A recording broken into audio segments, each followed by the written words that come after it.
Hello everyone, welcome to Target entrance exam YouTube channel. हम लोग अपने बीएड के पीवाईक्यू पेपर की सीरीज कर रहे हैं, जिसमें से हमने कल 25 क्वेश्चन कंप्लीट किए थे 2019 के। अगर आपने वो पेपर कंप्लीट नहीं देखा है तो जाके देख लीजिए, कल की वीडियो देख लीजिए। उसमें 25 क्वेश्चन हो रखे हैं और 25 क्वेश्चन बचे हुए हम आज कंप्लीट करने वाले हैं। ठीक है, टोटल 50 क्वेश्चन है हिंदी के, उसमें से 25 हमने कल कर लिए थे, 25 हम आज करने वाले हैं। तो जल्दी से ज्वाइन हो जाइए, फिर क्लास अपनी स्टार्ट करते हैं। ठीक है, इससे पहले अगर आपने टेलीग्राम ग्रुप और व्हाट्सएप ग्रुप को ज्वाइन नहीं करा है तो जल्दी से जाके डिस्क्रिप्शन में लिंक है, वहां से ज्वाइन कर लीजिए। आपको आपके एग्जाम से रिलेटेड बहुत सारी क्वेरीज वहाँ सॉल्व हो जाती है। साथ साथ में आपको आपके एग्जाम से रिलेटेड जो भी न्यूज होती है वो वहाँ पे मिल जाती है। ठीक है, चलिए आप लोग अपने आंसर कमेंट बॉक्स में देते रहिएगा। चैट बॉक्स ओपन है, वहां पे आप अपने आंसर दे सकते हैं। ठीक है, ताकि आपको पता रहे आपकी प्रिपरेशन कैसी चल रही है। चलिए, पहला क्वेश्चन आपका आता है आज। चारपाई शब्द है। चारपाई किस प्रकार का शब्द है? रूढ़ है, यौगिक है, योग रूढ़ है या अर्थ तत्व है? चारपाई किस प्रकार का शब्द है? ABCD अपने आंसर चैट बॉक्स में लिखते रहिए। सही आंसर सी है। इसका सही आंसर क्या है? सी, वेरी गुड। तो सही आंसर सी है, योग रूढ़। चारपाई किस प्रकार का शब्द है? योग रूढ़ टाइप का। चलिए, 77 क्वेश्चन है। निम्नलिखित शब्दों में तत्सम शब्द को पहचानिए। निम्नलिखित शब्दों में तत्सम शब्द क्या है? कोयल है, कुकुर है, लाख है या भीतर है? देखो, एक तत्सम होते हैं, एक आपके तत्सम शब्द होते हैं और एक आपके तद्भव शब्द होते हैं। तो आपको इसमें से बताना है तत्सम शब्द कौन सा है। इसका आंसर आप लोग कमेंट बॉक्स में दीजिए। तत्सम क्या होता है? तत्सम कौन से वाले शब्द होते हैं? तत्सम होते हैं हमारे संस्कृत वाले। ठीक है, और जो तद्भव शब्द होते हैं हमारे, वो कौन से होते हैं? हिंदी वाले जो शब्द होते हैं। तो इसमें से आप लोग बताइए तत्सम शब्द कौन सा है। बहुत सही, इसका सही आंसर आप लोगों ने दिया है कुकुर। कुकुर शब्द हमारा तत्सम शब्द है। अच्छा, इसका अगर मैं तद्भव पूछूं तो कुकुर का तद्भव होता है कुत्ता। ठीक है, ये हमारा तत्सम शब्द है और इसका तद्भव हो जाएगा कुत्ता। ठीक है, चलिए नेक्स्ट क्वेश्चन आता है हमारा। लालटेन शब्द निम्न वर्गों में से किस वर्ग में आता है? लालटेन शब्द निम्न वर्गों में किस वर्ग में आता है? बताइए। तत्सम, तद्भव, देशज या विदेशज? लालटेन शब्द किस वर्ग में आता है? बहुत बढ़िया, इसका सही आंसर है विदेशज। बहुत बढ़िया, आप लोगों ने सही आंसर दिया है इसका। 78 लालटेन शब्द किस वर्ग में आता है? तद्भव हो, विदेशज। ठीक है, चलिए नेक्स्ट क्वेश्चन की तरफ बढ़ते हैं। नेक्स्ट क्वेश्चन है हमारा। अप उपसर्ग दिए गए विकल्पों में से किसके साथ प्रयुक्त हो सकता है? अप उपसर्ग दिए गए विकल्पों में से किसके साथ प्रयुक्त हो सकता है? जय, राम, मान या रण? बताइए इसका सही आंसर क्या होगा। देखिए, अप उपसर्ग ये हमें जो शब्द दे रखे हैं, इसमें अगर हम ये उपसर्ग लगाएं तो किसका एक नया शब्द बनेगा? ये हमारे मूल शब्द दे रखे हैं। इसमें अगर हम अप लगा के देख लेते हैं, जैसे अगर हम जय में लगाएंगे तो बनता है क्या? अप जय। ये कोई शब्द नहीं होता, तो ये भी नहीं बनेगा। आपसे पूछा है कि किसमें प्रयुक्त हो सकता है, मतलब अगर हम लगा दें और नया शब्द बन जाए। ठीक है, अगर हम देखिए, अप राम, राम के आगे उपसर्ग अगर अप लगा दिया, अपराम बनेगा, ये भी नहीं हो सकता। इसका बनेगा अपमान, मान के आगे लगा दिया, हाँ ये हो सकता है। अपमान हो सकता है, अपरण, ये भी नहीं हो सकता। तो सही आंसर इसका क्या हो जाएगा? अपमान। मान के आगे अगर आप अप लगा दोगे तो वहां पे एक नया शब्द बन जाएगा। ठीक है, 80 निम्नलिखित शब्दों में से एक में उपसर्ग का प्रयोग नहीं है, बताइए। इसमें से ऐसे कौन सा शब्द है जिसमें उपसर्ग का प्रयोग नहीं है? ABCD आंसर देते रहिएगा आप लोग। कुख्यात, कुचाल, कुलीन या कुयोग? इसमें से किसमें कु उपसर्ग का प्रयोग, इनमें एक उपसर्ग का प्रयोग नहीं है। ठीक है, अगर देखो, अगर हम देखेंगे तो इसमें कुख्यात में कु और ख्यात, ख्यात हमारा मूल शब्द है, इसमें कु उपसर्ग है, तो इसमें तो उपसर्ग का प्रयोग है। हमसे पूछा गया किसमें नहीं है। कुचाल, चाल में कु का उपसर्ग है, तो ये भी है। कुलीन की अगर हम बात करें, कुलीन में हमारा उपसर्ग नहीं है, क्योंकि कुलीन में मूल शब्द हमारा क्या होता है? कुल होता है। इसमें ईन जुड़ा है, ईन हमारा इसमें प्रत्यय है। ठीक है, इसमें कोई उपसर्ग नहीं है, इसलिए इसका सही आंसर कुलीन हो जाएगा। अगर हम कुयोग की बात करें तो योग हमारा मूल शब्द है, कु हमारा उपसर्ग उपसर्ग लगा हुआ है। ठीक है, तो इसका सही आंसर क्या हो जाएगा? कुलीन हो जाएगा। हमसे, क्योंकि हमसे पूछा गया था कि इसमें उपसर्ग का प्रयोग नहीं है। 81 क्वेश्चन, 81 क्वेश्चन पढ़िए आप लोग। आगमन शब्द में कौन सा उपसर्ग है? आगमन शब्द में कौन सा उपसर्ग है, बताइए। आगमन में क्या है? अव है, आग है, अ है या बड़ा आ है? उपसर्ग हमें बताना है, तो उपसर्ग क्या है इसमें? आ। डी इसका सही आंसर, वेरी गुड। 82 82 क्वेश्चन की बात करें। अज्ञ शब्द का विलोम है। अज्ञ हमें एक शब्द दे रखा है, इसका हमें विलोम बताना है। अज्ञ का विलोम क्या होता है? विज्ञ होता है, मूर्ख होता है, अनुज होता है या अल्प होता है? देखिए, आगे का मतलब मूर्ख होता है। लेकिन हमसे तो विलोम पूछा गया ना, इसका विलोम क्या है? आगे का अर्थ जो होता है वो हमारा मूर्ख हो जाएगा। ठीक है, तो इसका जो विलोम यानी उल्टा शब्द क्या हो जाएगा? विज्ञ, जो जानता हो, जानकार जिसको कहते हैं। ठीक है, तो आगे का विलोम क्या हो जाएगा? विज्ञ। ए इसका सही आंसर है। चलिए 83 क्वेश्चन। 83 क्वेश्चन हमारा, उपमेय का सर्वथा उपयुक्त विपरार्थक शब्द है। उपमेय का सर्वथा उपयुक्त विपरार्थक शब्द, विपरार्थक शब्द हमारे विलोम शब्द ही होते हैं। तो हमें इन शॉर्ट हमें ये बताना है कि उपमेय का विलोम क्या होगा। उपमेय का विलोम क्या होता है? उपमेय का विलोम होता है अनुपमेय। इसका सही आंसर क्या हो जाएगा? अनुपमेय। 83 का ए सही आंसर है। बहुत बढ़िया। चलिए नेक्स्ट क्वेश्चन पे आते हैं। नेक्स्ट क्वेश्चन है हमारा 84। इसमें से आपको बताना है निम्नलिखित में से कौन सा शब्द यथेष्ट का विलोमार्थी है। यथेष्ट का विलोमार्थी शब्द क्या है? बताइए, यथेष्ट का विलोमार्थी शब्द क्या होगा? तो इसका सही आंसर हमारा क्या हो जाएगा? बी स्वल्प।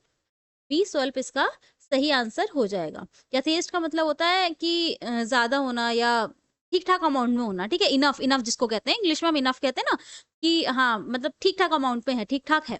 तो स्वल्प का मतलब होता है बहुत थोड़ा, तो हमें विलोम शब्द बताना था। यथेष्ट का मतलब होता है इनफ, यानी ठीक है, मतलब ठीक ठाक अमाउंट में, और स्वल्प का मतलब होता है कम।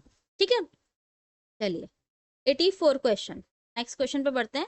नेक्स्ट क्वेश्चन है हमारा 85 क्वेश्चन, सॉरी 85 क्वेश्चन है हमारा, कौन सा शब्द अंधकार का पर्यायवाची नहीं है?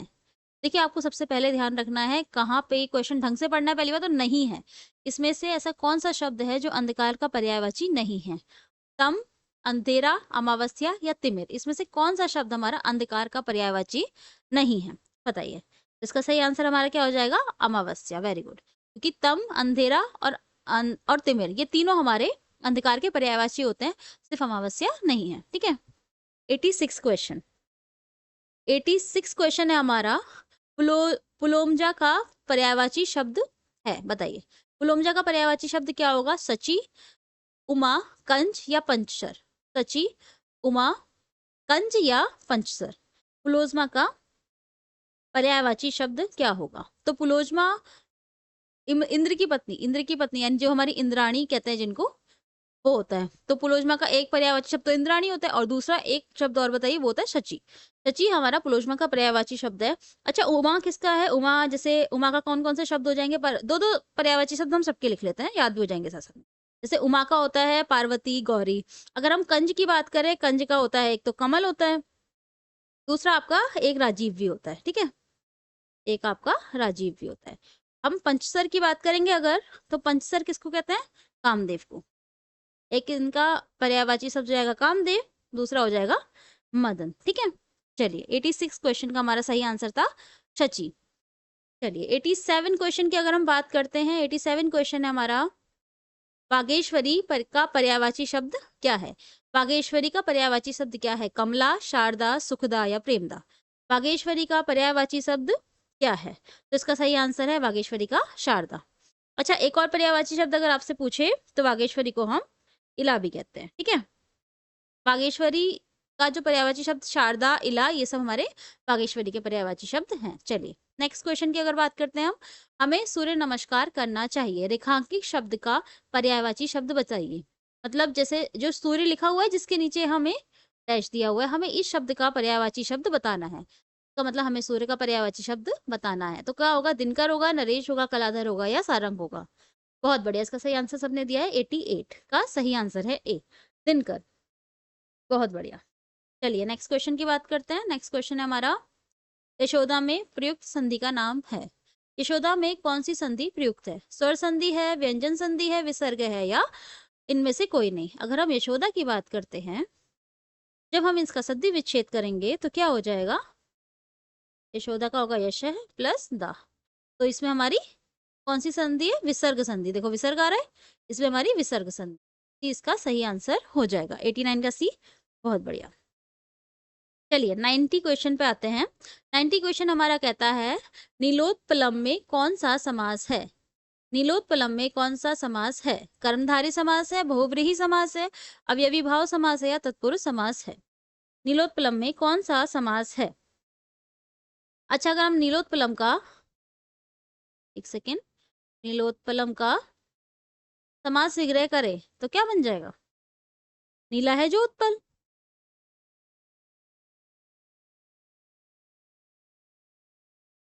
है ना। उत्पल मतलब होता है हमारा कमल, तो नीला है जो कमल या नीला है जो उत्पल, तो इसका हो जाएगा नीला है जो उत्पल। तो ये हमारा कौन सा समास हो जाएगा हमारा?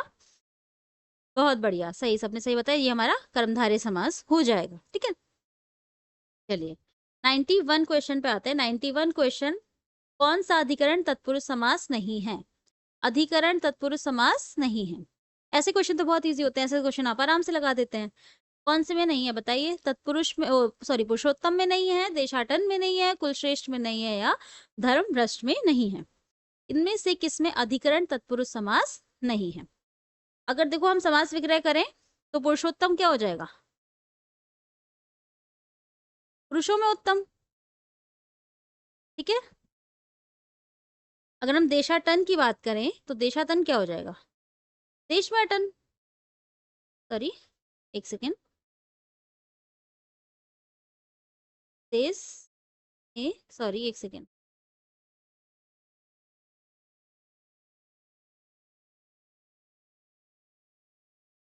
देश में अटन। ठीक है, वहीं पे अगर आप आज अभी देश में अटन, ठीक है। अच्छा, अटन का मतलब क्या होता है हमारा? घूमना यानी भ्रमण करना। ठीक है, वहीं पे अगर हम कुल श्रेष्ठ की बात करें तो कुल में श्रेष्ठ। ठीक है, और ये हमारा धर्म भ्रष्ट होता है, धर्म से भ्रष्ट। इतने में आपको पता लग गया होगा कि कौन सा आंसर हमारा अलग है। ठीक है, हमें बताना है किसमें अधिकरण तत्पुरुष समास नहीं है। अधिकरण क्या होता है? जिसमें में आता है या में पर, ये सब आता है ना।